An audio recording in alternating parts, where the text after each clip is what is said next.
semuanya, semoga dalam keadaan sehat, dalam iman dan imun terbaik. Amin. Baik anak-anak, masih dengan materi yang sama, melanjutkan materi yang kemarin, yaitu tentang dinamika kependudukan Indonesia di subbab berikutnya. Yuk kita mulai pelajaran pada pagi hari ini. Oke, sebelum pembelajaran berlanjut, jangan lupa di subscribe ya. Ting dong.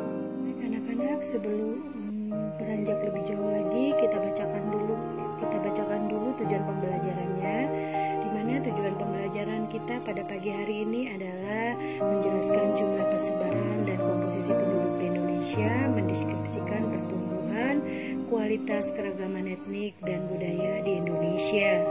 Baik anak-anak, sebelum kita melanjutkan pembelajaran berikutnya, Miss Santi akan mereview pembelajaran yang kemarin supaya lebih mengingat kembali tentang dinamika kependudukan Indonesia, di mana definisi dari dinamika penduduk merupakan keadaan di mana terdapat perubahan jumlah penduduk yang disebabkan oleh beberapa sebab.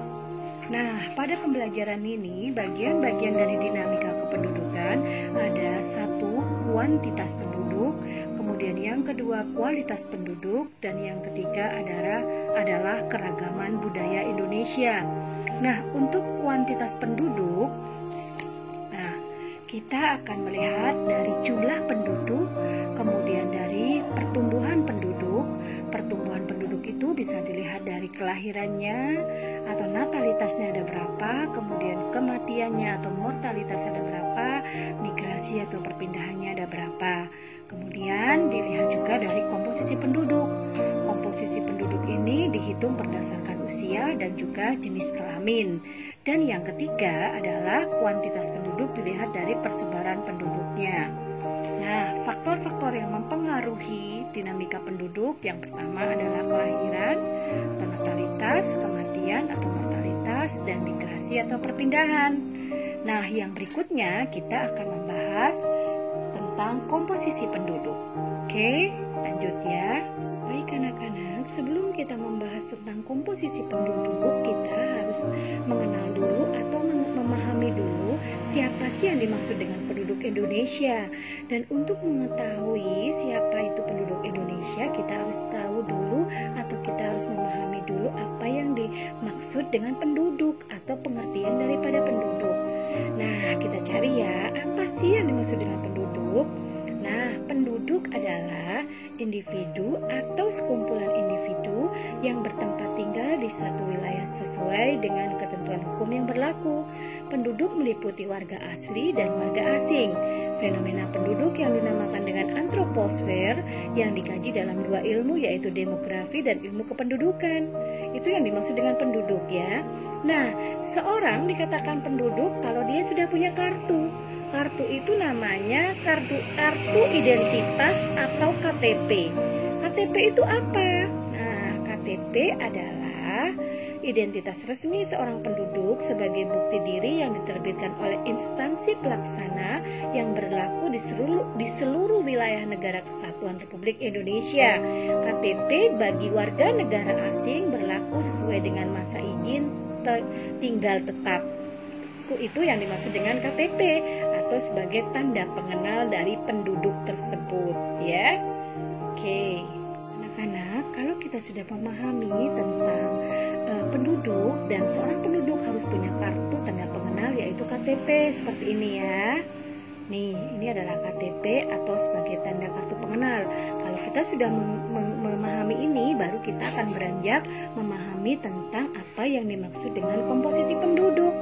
Nah, komposisi penduduk itu dibagi berdasarkan usia, kemudian juga berdasarkan jenis kelamin.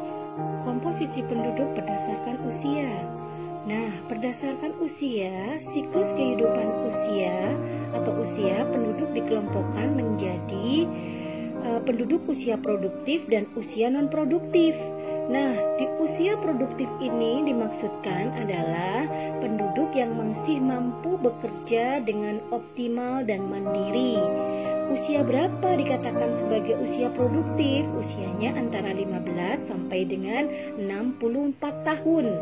Sedangkan penduduk usia non-produktif adalah penduduk yang belum atau sudah tidak mampu bekerja secara optimal. Penduduk non-produktif itu usia berapa?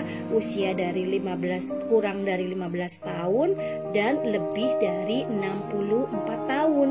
Data komposisi penduduk merupakan kelompok usia dapat digunakan menghitung angka beban ketergantungan atau dependensi rasio.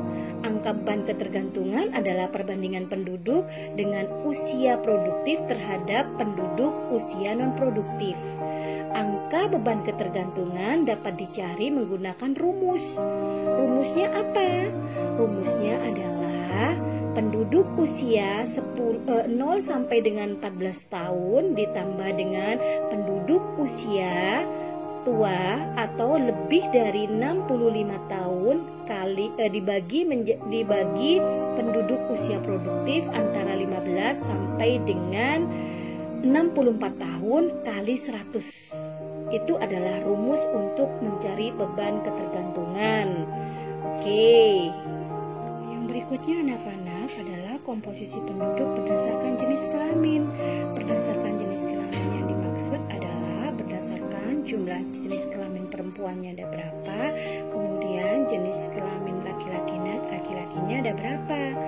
Nah, biasanya untuk menghitung komposisi penduduk berdasarkan jenis kelamin ini biasanya menggunakan piramida atau menggunakan tabel.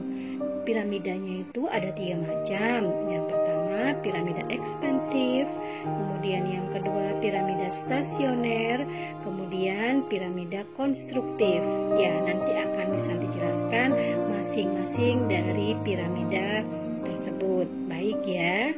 Nah, kita mulai dari piramida ekspansif.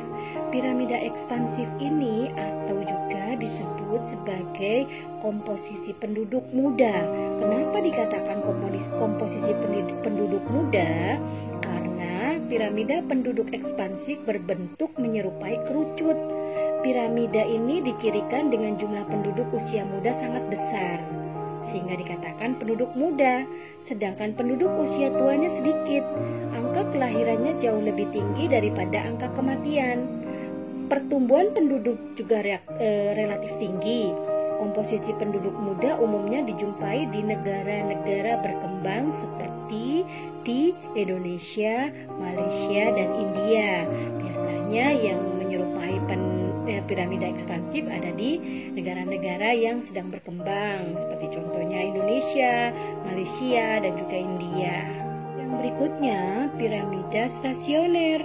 Piramida stasioner ini seperti ini bentuknya ya. Nah, piramida stasioner atau penduduk dewasa. Komposisi penduduk dewasa di mana bentuk piramida penduduk dewasa menyerupai batu nisan. Komposisi penduduk stasioner memiliki jumlah penduduk usia muda dan usia dewasa relatif seimbang. Tingkat kelahiran dan kematian relatif rendah. Pertumbuhan penduduknya pun relatif rendah. Beberapa negara maju mempunyai komposisi penduduk dewasa seperti Amerika, kemudian Belanda, dan juga Inggris. Ini adalah piramida stasioner. Kemudian yang terakhir yaitu piramida konstruktif. Piramida konstruktif itu apa? Piramida konstruktif itu adalah komposisi penduduk tua. Kenapa dikatakan begitu? Karena bentuk piramida penduduk ini menyerupai guci terbalik. Kemudian komposisi penduduk konstruksi bercirikan jumlah penduduk terkonsentrasi pada kelompok dewasa. Angka kelahiran dan angka kematian cenderung rendah. Pertumbuhan penduduk relatif tetap bahkan mendekati 0. Pada beberapa negara, pertumbuhan penduduknya menunjukkan angka negatif. Apa artinya? Pertumbuhan penduduk negatif berarti jumlah penduduk dari tahun ke tahun senantiasa berkurang. Beberapa negara yang berada pada fase ini yaitu negara Swedia, Jerman, dan Belgia, dan juga Jepang. Pertumbuhan dan kualitas penduduk ini akan dilihat dari beberapa faktor penambah. Faktor penambahnya bisa kelahiran dan imigrasi. Yang dimaksud dengan kelahiran dan imigrasi sudah dijelaskan pada pembelajaran yang kemarin. Jadi yang dimaksud adalah perpindahan masuk ke dalam suatu wilayah. Sedangkan faktor pengurangnya adalah kematian dan emigrasi, perpindahan keluar dari satu wilayah. Nah, sampai di sini pembelajaran kita pada pagi hari ini. Semoga kalian bisa memahami dan ilmunya bermanfaat. Oke, thanks for watching. Assalamualaikum. Semangat pagi dan tetap semangat belajar.